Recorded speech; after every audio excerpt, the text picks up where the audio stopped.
Good evening, friends. Welcome to platform of Shiksha Kranti. Today we are going to have a discussion on the topic which is, however, simple but equally important. So the topic is merits and demerits of smartphone. So I would like you all to participate equally. Please try to put on the views that you have. So this side, these three are going to speak against the motion, and two here on my left are going to speak for the motion. So I would like you all to put forward the points that you have.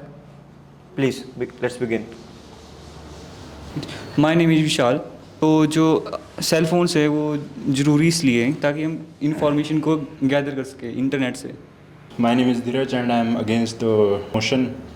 So you say smartphone is necessary in our life because we can save information, get information, but we can also get information from books and other things. My name is Pawan Pandey, and you are saying that we can also collect data from books. So what's about daily updates like news and these all things? So We have newspaper for this. Good evening everyone. My name is Sahil Katoj and I am in favor of merits. If we want to study from long distance, we must use online services from Adda to 47. If we want to take online studying material and online classes from coachings, we take from our cell phones with the help of our cell phones. But if you want to learn any skill, so I think online coaching is not that much beneficial to you. Physically present in a particular area give you more experience. If we can't go anywhere and we don't have any facilities of offline coachings, I think everyone should take part in the discussion. You're turning it to debate now. You are just bringing a conflict in between. So I would say it's not only about online classes, not only about watching videos or one-way communication. There are many things like mock interviews. They also offer you one-on-one sessions. So if you have any queries, you can write it down on that particular section of that site that they offers you, or you can just contact them directly. It's not the case, I believe, and I would like each one of you to participate. Please put forward your points as well. मैं एक point रखना चाहती हूँ cell phone के merits को लेके। हम phone के थ्रू हमने कहीं अगर ट्रैवल करना है, हम बस के टिकट ऑनलाइन बुक कर सकते हैं, हमने ट्रेन की टिकट प्लेन की बुक कर सकते हैं। तो मुझे ये लगता है कि इसने बहुत आसान बना दिया है। जब भी हमने कहीं कुछ सफ़र करना है तो हम सेल फ़ोन से हम अपने ट्रैवलिंग के टिकट्स बुक कर सकते हैं। जहाँ हमने स्टे करना है वो मतलब सेल फ़ोन के थ्रू हम बुक कर सकते हैं। सो मुझे ये मेरिट्स लगता है एक। यहाँ पे मैम ने एक पॉइंट बोला कि एक मेरिट है इसका कि हम टिकट वगैरह ऑनलाइन बुक कर सकते हैं और सब कुछ कर सकते हैं। लेकिन मेरे को ऐसा लगता है कि ये हमारे को लेज़ी भी बना रहा है, बहुत लेज़ी बना रहा है मोबाइल हमारे को। अपने पूरे दिन का हम 4 से 5 घंटे अपने मोबाइल में दे रहे हैं और मेरे को नहीं लगता कि ये किसी हिसाब से सही है, क्योंकि मोबाइल जस्ट एक टूल है जिसको हमारे को यूज़ करना है अपने बेनिफिट के लिए, ना कि ओवर यूज़ के लिए, ना कि अपनी लाइफ को और स्ट्रेस में और डिप्रेशन में डालने के लिए। So I think that's the one disadvantage of the mobile phone. तो आपने कहा कि हम अपने दिन के 4 से 5 घंटे मोबाइल फ़ोन को दे देते हैं और ये हमारे को लेज़ी बना रहा है, हमारी सोचने की क्षमता ख़त्म कर रहा है। तो ये सब कुछ एक इंसान पर निर्भर करता है कि उसकी सोच किस तरफ जा रही है। अगर एक इंसान मोबाइल फ़ोन को अच्छे वे में यूज़ करे तो वो उस चीज़ को किसी और डायरेक्शन में भी ले जा सकता है। अब एक इंसान मोबाइल को अच्छे वे में यूज़ कैसे करेगा? अगर वो जिस सॉफ्टवेयर को यूज़ कर रहा है वो चाहते ही नहीं कि वो उसको अच्छी तरह से यूज़ करे। वो चाहते कि जो भी मेरे इस सॉफ्टवेयर को यूज़ कर रहा है, जो मेरी सोशल मीडिया प्लेटफॉर्म को यूज़ कर रहा है, वो उसी में बना रहे।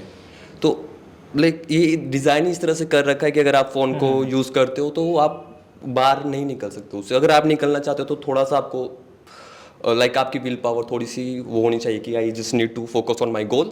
सो तो मेरे को इससे दूर रहना है। लेकिन एवरेज पीपल को देखो, maximum I think maximum people 4 to 5 hours minimum mobile को यूज़ करते हैं एवरी डे।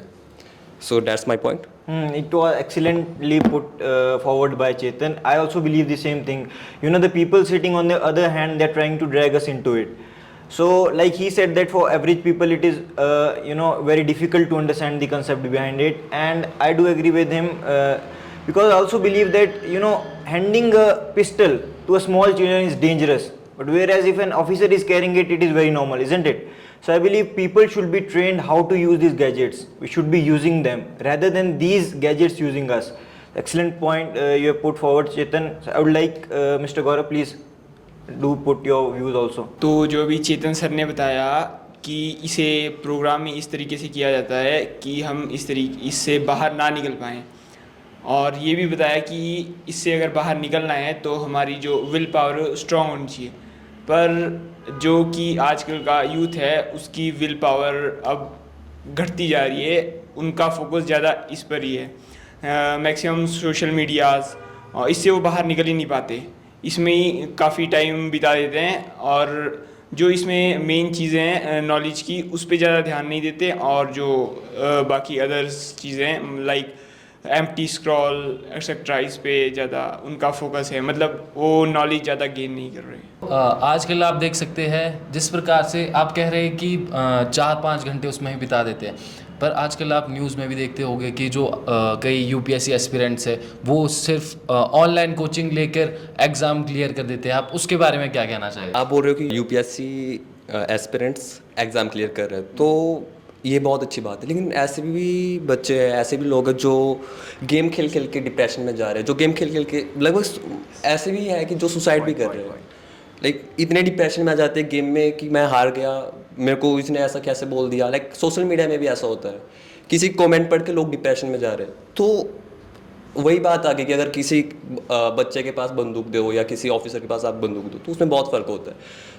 जैसे कि सर ने बोला, तो मेरे को भी ऐसा लगता है कि हमारे को पहले ट्रेन करना चाहिए इनको यूज़ करने के लिए। अगर हम ऐसे ही यूज़ करें तो ये बेनिफिशियल नहीं है किसी के लिए भी नहीं। सो आपने कहा कि गेम खेलकर, जो मैं एक पॉइंट रखना चाहूँगा कि आज है लोग वो गेम खेलकर एक अलग प्लेटफॉर्म बना रहे हैं, वो उसमें काफ़ी आगे तक अपने कंट्री को एक रिप्रेजेंट कर रहे हैं। आई थिंक गेम को अगर खेला जाए एक अपनी स्किल को इन्हांस करने के लिए, बढ़ाने के लिए, तो वो बहुत अच्छी बात है।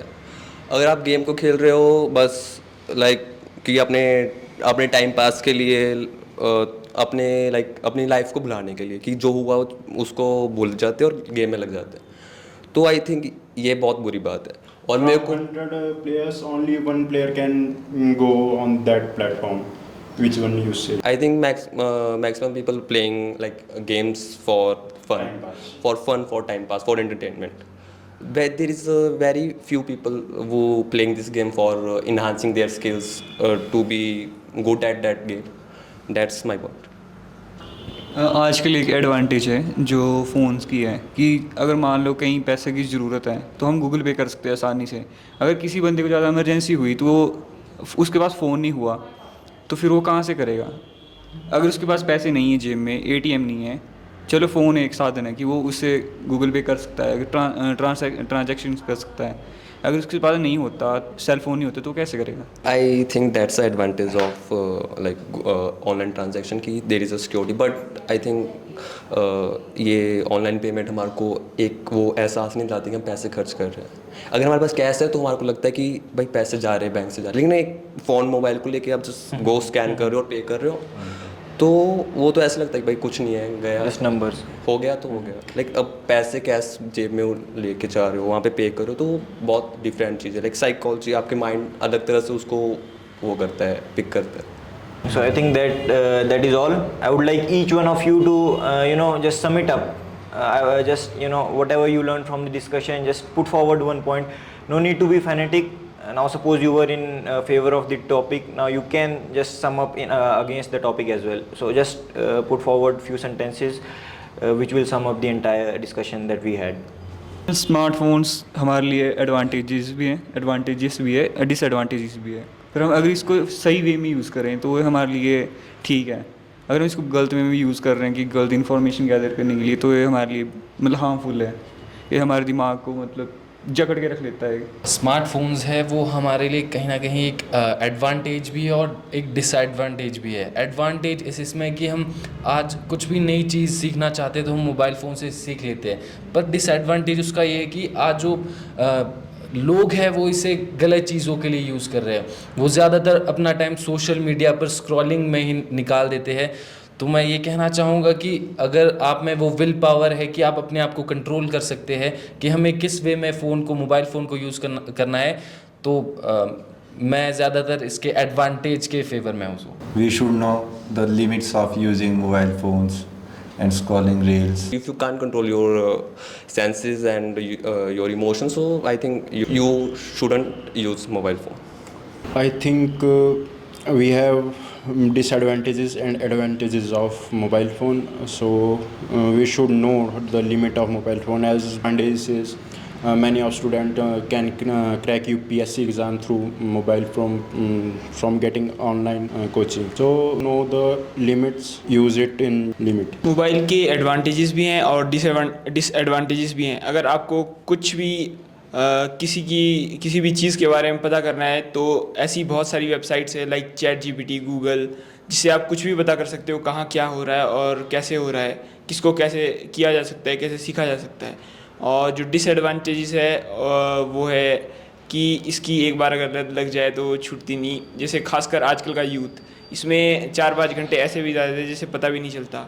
एक बार रील स्क्रॉल करने लग गए फिर उसके बाद पता नहीं चलता समय कैसे बीत जाता है। So it is really hard to believe that what we wanted for years is now troubling us. Suppose 50 years ago some particular community or nation had built these smartphones, they would be at top. We would have considered them as God. But now the same thing is troubling us. So I still remain with the same point that we need to train the youth for using this. See, whenever newcomer, fresher is become a part of new organization, they are given training of weapons or few other things, and I believe this is the biggest weapon the youth is carrying with them. Parents need to keep control and keep track of what their children is doing, how they are using the mobile phones. And there are many things come up these days like parental control and many other things. I think parents should be more conscious about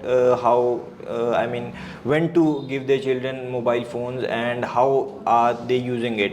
So that is all I would say, and we really had a very good discussion. So thank you all for putting forward your views. So thank you for watching the videos. Jai Hind, Jai Bharat, Jai Vishwa.